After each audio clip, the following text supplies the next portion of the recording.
So now that we've given a quick overview of how the lighting will be set up for our Talented Ball project, let's go ahead and get started. The first thing that we're going to address is going to be our geometry. Now, if you recall back over here on the whiteboard when we were talking about setting up the rim lights for our crowd throughout the stadium, we needed to divide up each of our columns in such a way that we could use the light linker to go in and associate particular lights with particular groups of characters.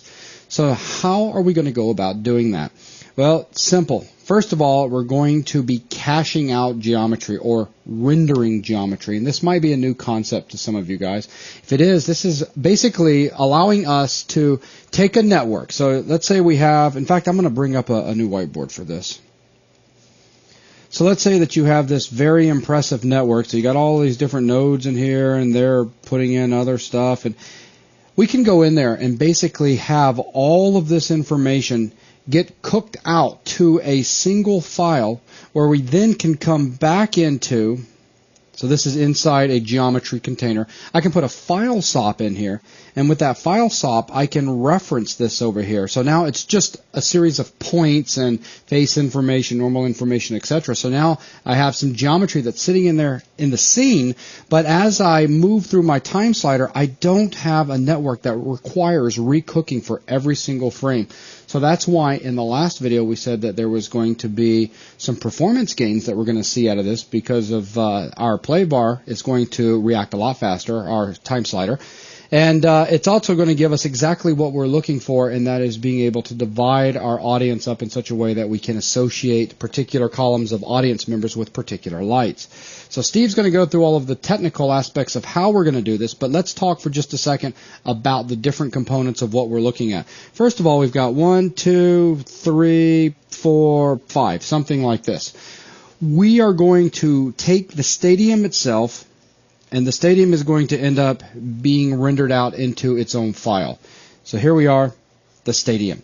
Now, we're going to go back into the asset, and we're going to reuse the network that's in place for dividing the points up, because we'd like to separate. We don't really want to divide up the stadium. We don't want to physically divide that geometry. But what we would like to do is to group all of our characters into their own groups that we can use for the light linking purposes. So how are we going to go about doing this? Well, simple. We already can tell what column we're on. So with being on a particular column, we'll just simply say that every point that's on this column, all of those guys are going to be put in column 0, column 1, column 2, column 3, column 4. So then as geometry is being distributed to all of these guys, we can tell a particular character is in what column. So the goal will be to render our geometry out based off of columns. And what that's going to look like will be a series of files. So for every single frame, we will have a different file. So let's say frame 0, frame 1, frame 2, frame 3, so on and so forth, all the way to the end. But these particular files would represent just the geometry that represents our crowd for column 0. Then we turn right back around with column 1, and once again, frame 0, frame 1, frame 2, frame 3. By the way, this could be frame 1 based. I suddenly can't remember. It's irrelevant. I think everybody can follow along. But all of these files will represent that crowd right there.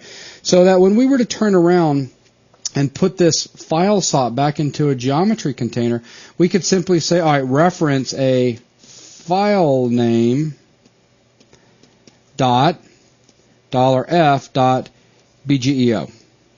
So this is going to allow us to point to the correct file, because these files will be named out. File name dot and whatever frame is currently being rendered out. And this is excellent because this gives us a layout that we can then easily bring back into our scene. And as we use our time slider to scrub through time, all we're really doing is taking a look at geometry snapshot at a given frame. So basically the geometry at this guy right here will be looked at when we're on frame 3 or 4. Okay? So that is what we're going to be setting up. By doing this, we have the ability to use the light linker for the correct associations.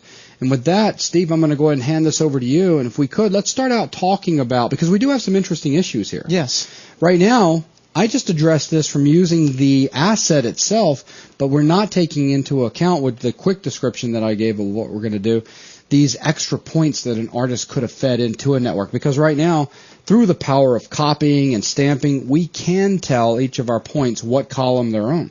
But we do have an issue, and that is we all saw that we have set up our asset in Volume 1 where an artist can go back in and create their own custom points and feed it into the audience system for characters to be created at these locations. But these points can't easily go about getting a column number that they're on, because in essence all they really are is just a curve that was fed into this asset. So we need to address that. So Steve, handing this over to you. First, before you start slinging a bunch of nodes around, let's talk about how we're going to pull this off. Cool. So let's jump over to Houdini. And the first thing to note is that we're going to be finalizing our stadium and our audience. And what I mean by that is because we're caching this out, because we're rendering out the geometry to disk, we're not going to be able to then jump back in and change things like the number of columns we have, the number of rows we have, where our audience is placed and the likes, because we're finalizing that. We're saving that data out to disk. So just keep that in mind. At this point, I am 100% happy with the animation on the audience, the placement of the audience, the placement of the stadium, everything, because we can't go back and change that without then having to recache out our data to disk and bring in the new data, etc. That's right. While everyone needs to keep that in mind, they also need to form this mental picture. With the way that we have been treating the Talented Ball project, we can think of Steve as the technical director creating the bleachers asset for an artist to use. Then the whole thing was handed off to an artist. The artist put everything together, set up all of the animation, etc. Then the artist handed the file back to Steve. So here is another interesting role of a technical director, and that is that technical directors are not always creating digital assets. From time to time, they are doing work with files, and here Steve is once again serving as a technical director that has now taken this product, if you will, from an animator and said, all right, now I need to go ahead and break all of this up so that all of their work is preserved, but I can then hand this off to a lighting team, and the lighting team can properly light the audience. I just want to make sure everybody has a mental picture of that, because what you're about to see is not something that we would expect the artist using the asset to do. Okay? Cool. So what we need is we need a group for each of our columns of audience. Well, how are we going to go about doing that? Well, we need to basically address the part of the network that deals with copying for our columns. And at that point, we don't actually have our audience geometry yet.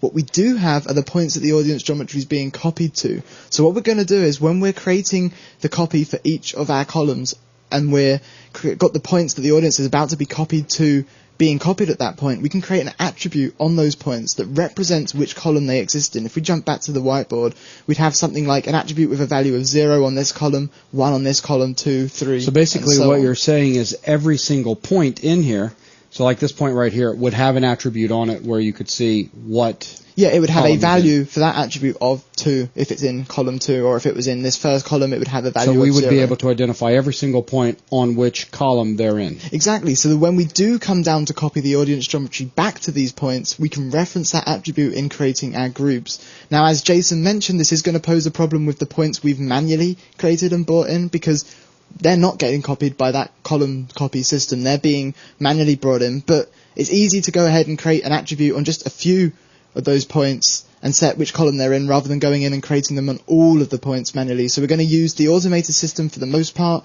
and then come in and manually create attributes on just a few of the points that are being placed manually. And then once we've got that, we can use that attribute to divide our geometry up into groups. So let's jump over into Houdini and jump down inside our bleachers asset. So I'm going to double click on the object and then double click on the asset. And I'm going to hunt down our copy where we're copying 4 columns. And if we bring up the visibility on that and also make sure to hide out all of our other objects, we can see that at this point we've got all of the geometry for our benches, for the support poles, but most importantly for our points. All of for the our lines points have that been the laid out. audience are going to be copied to. That's right. So if we create an attribute on all of these points, the attribute is going to be created on the points that our audience will be copied to. And yeah, we'll have the attribute created on the rest of the geometry, but that's not important. What is important is we'll have this attribute created on these guys that we can then reference when we go to copy our audience members to them.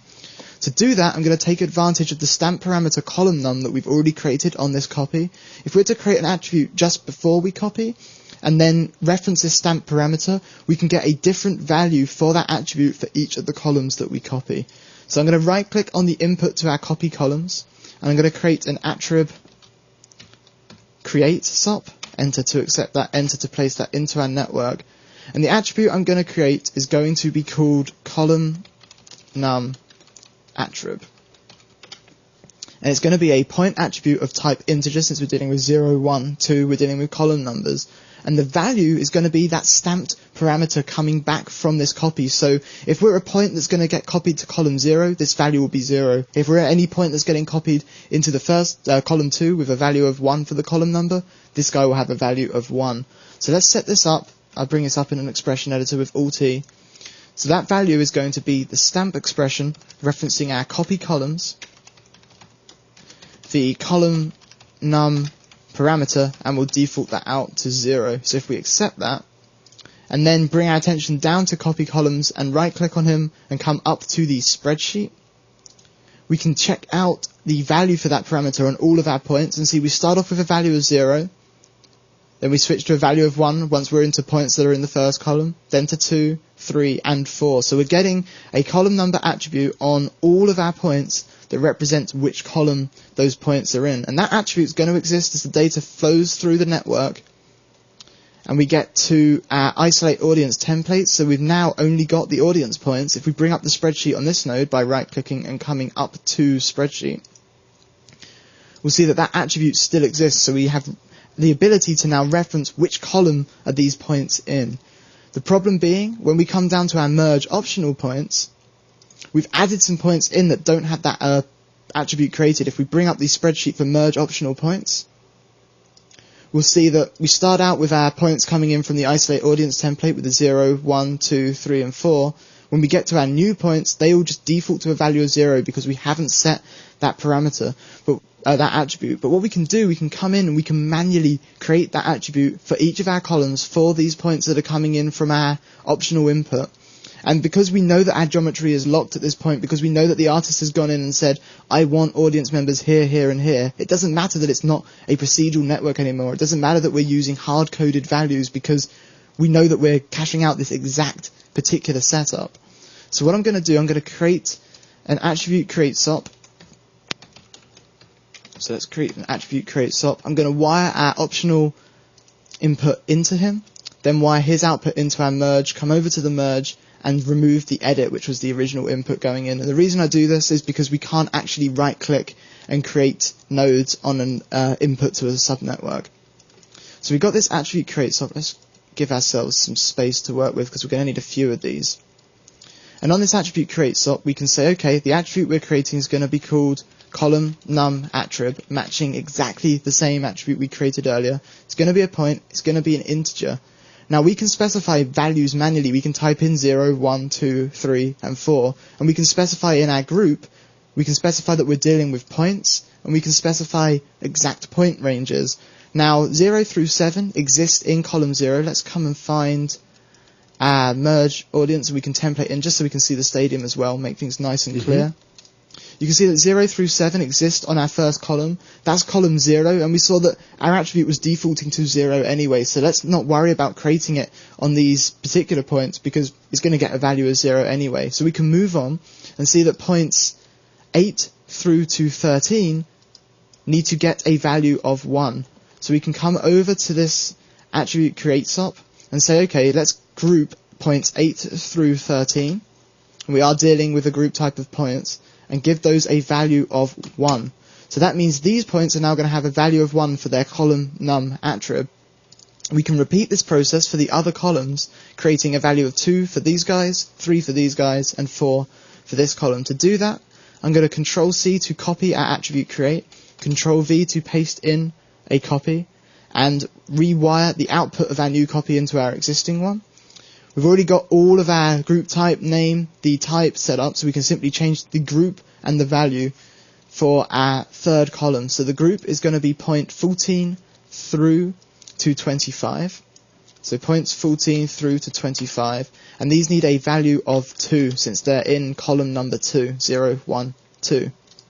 We can repeat this, so Control-C to copy our attribute create, Control-V to paste that in, and wire the output of that into the input of our existing one. And we can say, okay, now we're dealing with points 26 through 27, and these need a value of 3.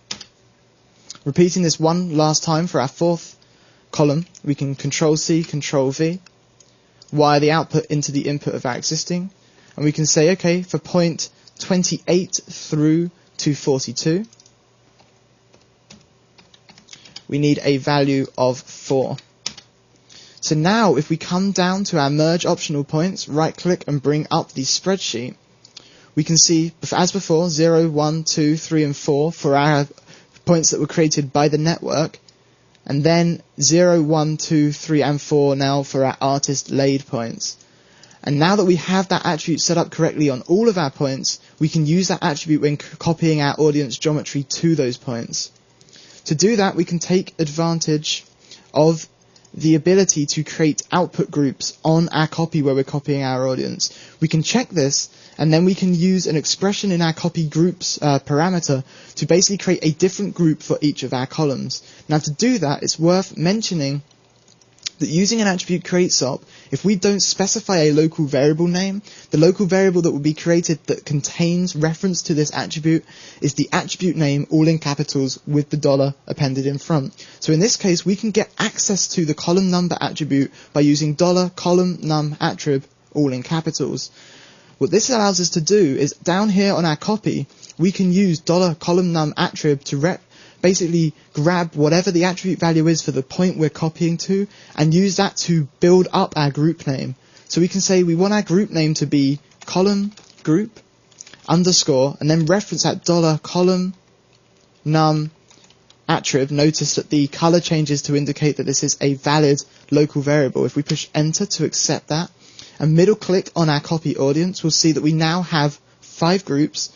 We have some primitives in column group underscore 0 through to column group underscore 4, because that column number attribute that was on the points we're copying to has a value of 0, 1, 2, 3 or 4. We take that value and the audience member we're copying to that point then gets assigned into a group with that value making up part of the name. So now we have our 5 groups, and in each of those groups is going to be one column of our audience.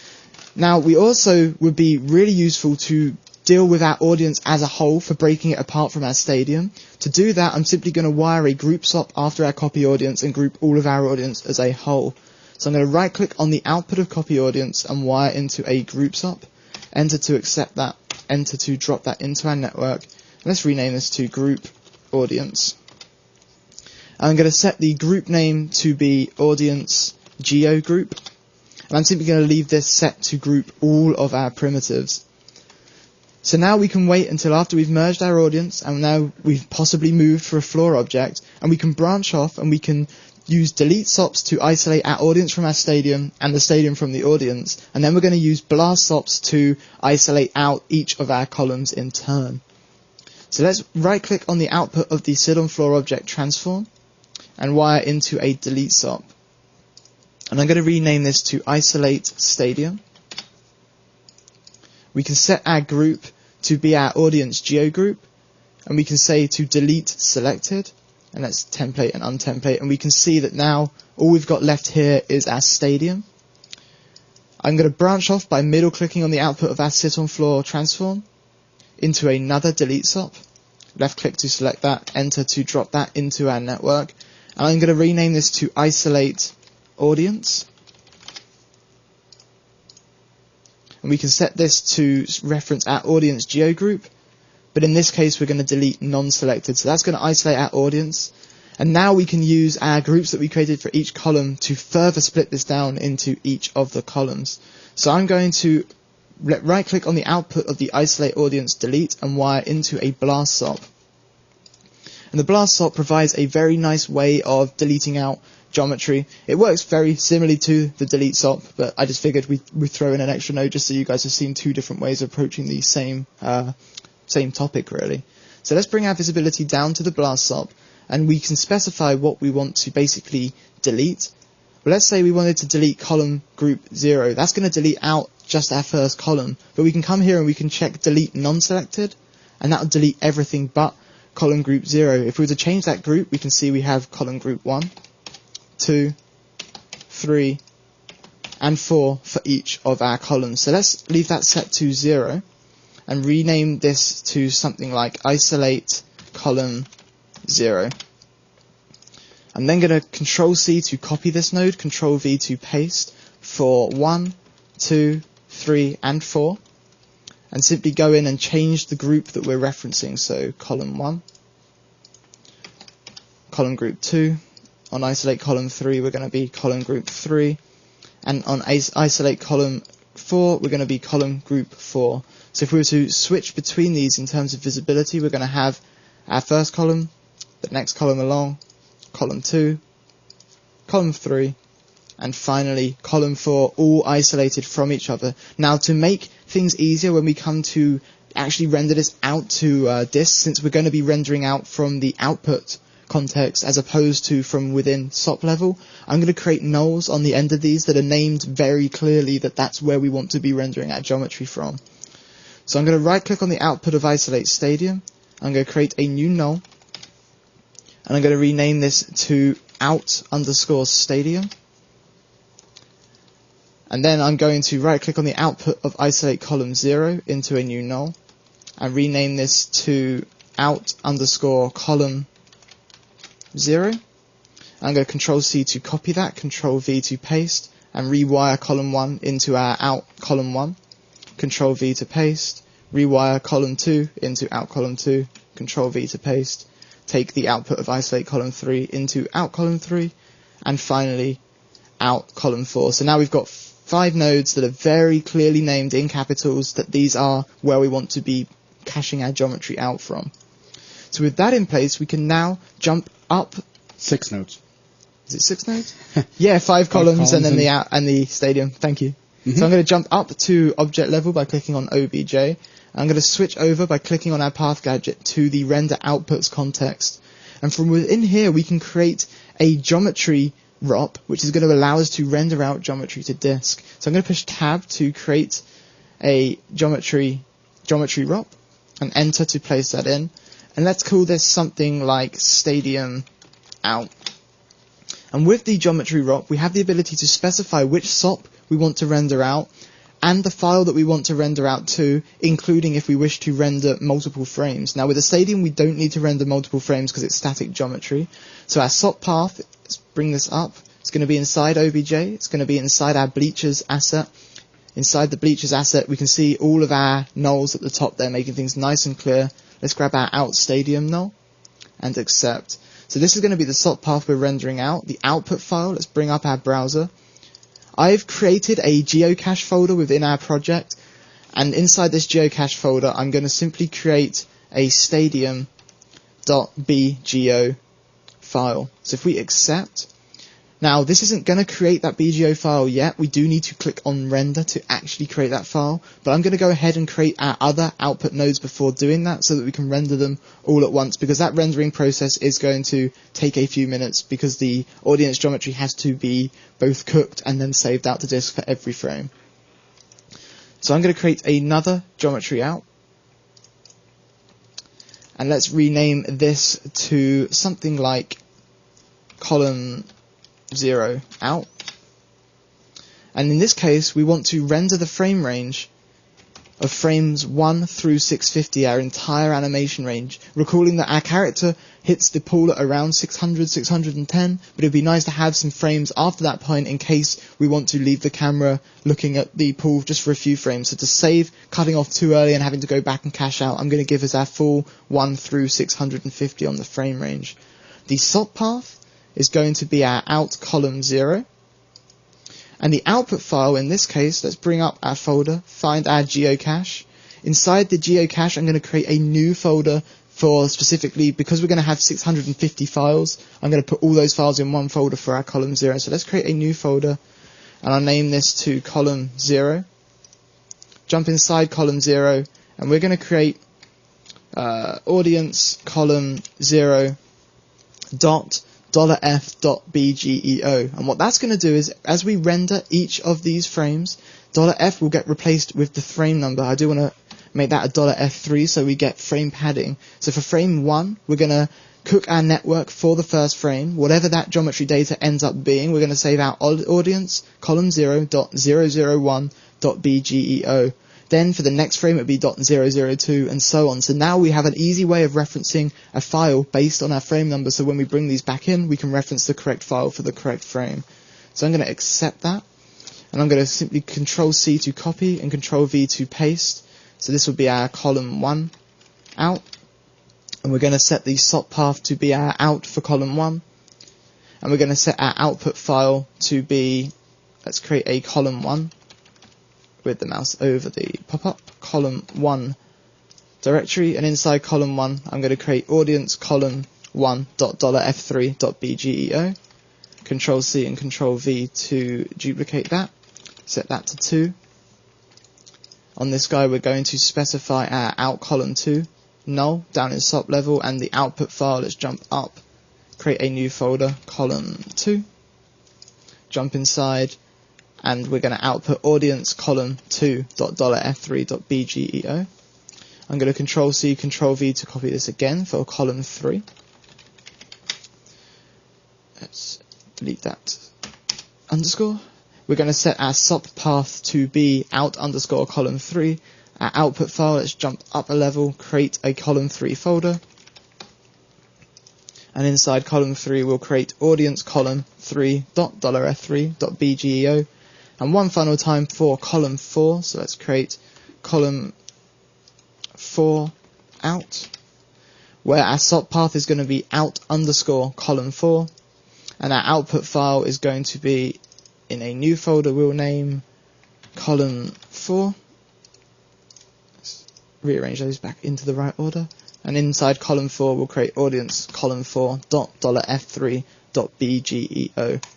So what we can do to render all these out at once is we can left click and marquee drag over all of these guys, yes? But before we do that, I was just going to say we could just render out the stadium real quick. And just prove that we get a file, because that would be nice and quick. Yeah. And even we could even go as far as bringing that file back in. Yeah. Okay, let's do that, because our audience is going to take a while to render out and save out all those files. So we'll splice the video for you guys. But yeah, let's do the stadium first and then deal with the audience. So with our stadium selected, we can click on the render button in our parameters, and that's going to render out a single BGEO file, which if we come over to our C projects TD volume 2, we can go inside our geocache and we can see our stadium.bgeo file that has been created.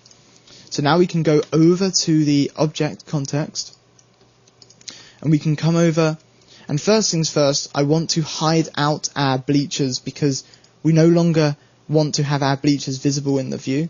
I'm going to talk more about why we're not just deleting that in a second. And I'm going to create a new geometry node, which I'm going to rename to stadium import. And if we jump down inside the geometry node, we'll notice we've got the file SOP that's created by default every time we create a geometry node. And up until this point, we've just been deleting that file SOP because he's not been useful to us. Now we have a real use for this guy because we can specify a geometry file that we want to bring in. So let's bring up our browser and jump up to our geocache folder, so C projects TD volume 2 geocache, and grab our stadium.bgeo.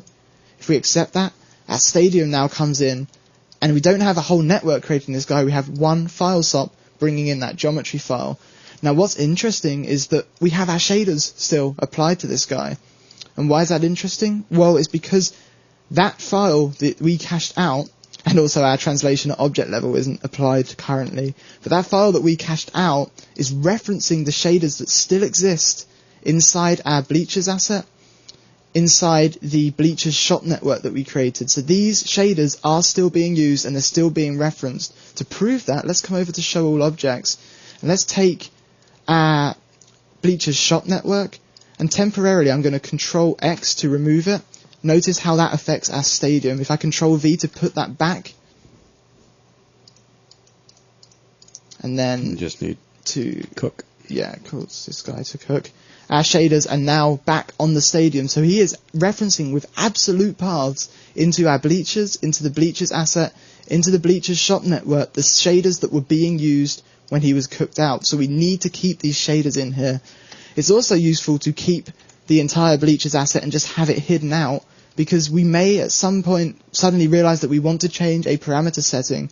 We've got everything set up to quickly change those parameters, come back in, and maybe, you know, change the artist created points and then come back in and render out the geometry again without having to go back through the work of creating the asset, making all these changes we've made to the asset, and then coming in and putting all of these extra nodes. We can just keep this and keep it hidden. Yes, it will take up a little bit extra disk space, but it's not going to slow down our renders because this network's not being cooked. Fantastic. So with that, let's jump back up to object level and deal with the fact that on our bleachers object, we had this translation of a negative 13.1168. We don't have that on this geometry node, which is why our stadium is intersecting with the stage. So we can simply paste that into our translate X at geometry level, and that's now going to be positioned in the exact same place that it was when we had our bleachers asset. I'm also going to switch over to the output context and marquee grab all of our column renders. By marking grabbing all of these, when we click on render, it will go ahead and render each of these in turn. We're not going to stay on camera at that point because the render is going to take a small amount of time. So what we'll do is we'll get the render going, then we'll jump off camera, we'll come back in with a new video as soon as... Yeah, we'll just append it to the end of this. So you guys are about to see You're just going to see like an instant cut. We're going to actually disappear for a few minutes. All right, so let's go ahead and hit render. Alright, so we're back from caching our geometry out, and if we jump over and look at our files on disk, we can see that inside of our columns folder we have one file per frame, so there's 650 files there. So now we can jump... For each column? For each column, yeah, indeed. There we go. How much space are we taking up in all? If you select all that and... Let's find out. We're taking up 830 meg on disk. Nice, close to a gig. Yeah, it's a lot of data, but it's going to really help us out. So let's jump over to our object context, and just as we brought in our stadium, let's bring in our audience. So I'm going to Control-C and Control-V our stadium so that we keep our translation value, and then I'll alter the file swap that's inside. So Control-C, Control-V. I'll rename this to something like audience column 0. And we'll jump inside, and I'll take this file and browse to our audience column 0, and you'll notice that Houdini has automatically realized that we're using frame numbers. So when we select this, we're going to bring in audience column 0 $f3.bgeo, which means that in our geometry file we're using the $f3 local variable, allowing us to bring in the correct file for the current frame. You'll also notice that by scrubbing on the play bar, we've got really nice feedback, whereas before everything was really slow because we were having to cook the network.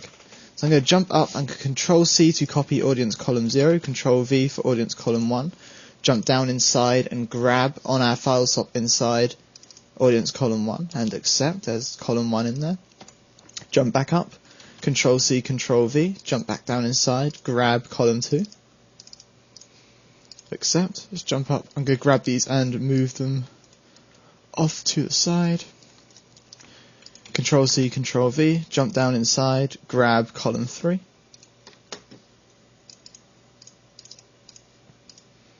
Jump up, Control-C, Control-V one last time, and grab column 4. So now that we've got all of our columns in, and again, scrubbing, it's fairly slow, but it's a lot quicker than when we were having to cook the network. What happens if you switch over to wireframe? I'm just curious what kind of feedback you'll get.